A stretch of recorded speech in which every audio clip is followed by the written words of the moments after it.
안녕하세요. 17조의 AI와 지식재산 분쟁 사례 분석 발표를 시작하겠습니다. 최근 생성형 AI가 빠르게 발전하면서 다양한 산업에서 활용되고 있지만 동시에 저작권과 퍼블리시티권을 둘러싼 새로운 분쟁도 증가하고 있습니다. 저희는 이러한 변화 속에서 대표적인 세 가지 사례를 선정하여 법적 쟁점과 시사점을 분석해 보았습니다. 발표는 서론, 사례 1, 사례 2, 사례 3, 그리고 결론 순으로 진행하겠습니다. 각 사례의 사건 개요와 핵심 쟁점, 그리고 법적 분석을 살펴본 뒤 공통적인 시사점을 도출해 보겠습니다. 생성형 AI 기술은 텍스트, 이미지, 음성 등 다양한 콘텐츠를 생성할 수 있게 만들었습니다. 하지만 이러한 기술은 기존 창작물이나 개인의 정체성을 학습 데이터로 활용한다는 점에서 새로운 지식재산권 문제를 발생시키고 있습니다. 특히 AI가 인간의 목소리나 창작물을 모방할 수 있게 되면서 기존 법 체계만으로 해결하기 어려운 문제들이 나타나고 있습니다. 이러한 배경 속에서 세 가지 대표 사례를 살펴보겠습니다. 첫 번째 사례는 오픈 AI와 배우 스칼렛 요한슨 사이의 분쟁입니다. 이 사례는 AI 음성과 퍼블리시티콘 문제를 다루고 있으며 AI가 특정 인물의 정체성을 어느 정도까지 모방할 수 있는지가 핵심 쟁점입니다. 2024년 오픈 AI는 챗GPT 음성 서비스 중 하나인 스카이 음성을 공개했습니다. 하지만 많은 사람들이 이 음성이 영화 헐에서 AI 운영 체제 사만다를 연기했던 스칼렛 요한슨의 목소리와 매우 유사하다고 느꼈습니다. 특히 요한슨은 과거 오픈 AI의 협업 제안을 거절한 적이 있었기 때문에 논란은 더욱 커졌습니다.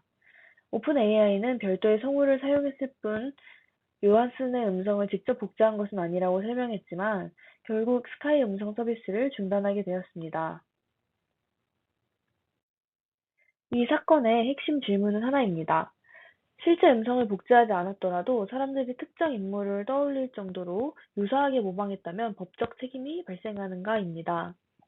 기존 저작권 논의가 단순한 복제 여부에 초점을 맞췄다면 이제는 목소리의 분위기와 정체성 자체도 보호 대상이 될 수 있는지가 중요한 문제가 되고 있습니다. 관련 선례로 자주 언급되는 사건이 폴드 모터 컴퍼니와 베터 미들러 사건입니다. 당시 포드는 광고 출연을 거절한 가수 베티 대신 매우 유사한 목소리를 가진 가수를 기용했습니다. 법원은 목소리 역시 개인의 정체성을 나타내는 중요한 요소라고 판단했고 무단 상업적 이용을 불법 행위로 인정했습니다. 전문가들은 오픈 AI 사건 역시 구조적으로 매우 유사하다고 평가하고 있습니다. 이 사건은 퍼블리시티권의 중요성을 보여줍니다. 퍼블리시티권은 자신의 이름, 얼굴, 음성 등 정체성 요소를 상업적으로 통제할 수 있는 권리입니다. 하지만 현재 미국에는 통합된 연방 차원의 퍼블리시티권 법률이 없고 AI 음성을 직접 규율하는 법도 충분히 마련되지 않은 상태입니다. 따라서 기술 발전 속도에 비해 제도적 대응이 뒤처지고 있다는 한계가 드러났습니다. 이 사례는 AI가 직접 복제를 하지 않더라도 유명인의 정체성을 연상시키는 수준의 모방만으로도 법적 분쟁이 발생할 수 있음을 보여줍니다. 또한 기업 입장에서는 기술적 합법성뿐만 아니라 소비자가 어떻게 인식하는지도 중요한 고려 요소가 되고 있다는 점을 시사합니다. 두 번째 사례는 더 뉴욕 타임스와 오픈 AI 간의 저작권 분쟁입니다. 이 사례는 생성형 AI 학습 데이터와 저작권 문제를 대표적으로 보여주는 사건입니다. 2023년 12월 뉴욕타임스는 오픈 AI와 마이크로소프트를 상대로 저작권 침해 소송을 제기했습니다. 뉴욕타임스는 수백만 건의 기사가 허가 없이 AI 학습 데이터로 사용되었다고 주장했습니다. 또한 챗GPT가 기사 내용을 원문과 유사하게 출력함으로써 구독 수익과 광고 수익을 침해하고 있다고 비판했습니다. 현재 이 사건은 미국 법원에서 본격적인 재판 절차가 진행되고 있습니다. 첫 번째 쟁점은 AI 학습이 공정 이용에 해당하는가입니다. 오픈 AI는 언어 패턴을 학습하기 위한 변형적 이용이라고 주장합니다. 반면 뉴욕타임스는 상업적 AI 서비스를 개발하기 위해 무단 활용한 것이므로 공정 이용으로 볼 수 없다고 반박하고 있습니다. 두 번째 쟁점은 AI 출력물이 언론 산업에 실제 피해를 주는가입니다. 만약 사용자가 뉴욕타임스 기사를 읽지 않고도 AI로 동일한 정보를 얻을 수 있다면 기존 언론사의 수익 구조가 약화될 수 있습니다. 따라서 단순한 저작권 문제를 넘어 저널리즘 생태계 전체에 영향을 줄 수 있다는 우려가 제기되고 있습니다. 전문가들은 이 사건의 핵심을 공정이용 판단으로 보고 있습니다. 공정이용 여부는 변형성, 상업성, 원저작물 시장에 미치는 영향 등을 종합적으로 고려합니다. 특히 뉴욕타임스 기사처럼 높은 제작 비용과 전문성을 가진 콘텐츠를 무단 활용하는 것이 정당화될 수 있는지가 중요한 판단 기준이 될 것입니다. 또 하나의 중요한 논점은 AI의 기억 재현, 즉 메모리제이션 현상입니다. AI가 특정 콘텐츠를 반복적으로 학습하며 원문을 거의 그대로 출력할 수 있습니다.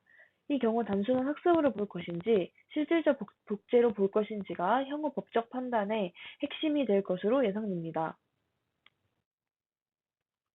이 사건은 생성형 AI 산업 전체의 데이터 활용 기준을 결정할 가능성이 높은 선례입니다. 향후 판결 결과에 따라 AI 기업들의 학습 데이터 수집 방식과 라이선스 전략이 크게 달라질 수 있습니다. 세 번째 사례는 폴 리하먼과 로보 사이의 분쟁입니다. 이 사례는 AI 음성 복제와 성우의 권리를 다루고 있습니다. 성우들은 영구 목적이라는 설명을 듣고 음성을 제공했습니다. 그러나 이후 자신의 목소리가 AI 음성 모델로 복제되어 상업용 서비스에서 판매되고 있다는 사실을 알게 되었습니다. 이에 성우들은 계약 위반과 저작권 침해, 퍼블리시티권 침해를 이유로 집단 소송을 제기했습니다.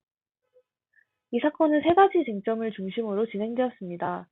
첫째, 동의 범위를 넘어선 상업적 활용이 계약 위반인가? 둘째, AI 생성 음성이 저작권 침해인가? 셋째, 개인의 목소리가 퍼블리시티권의 보호 대상인가입니다.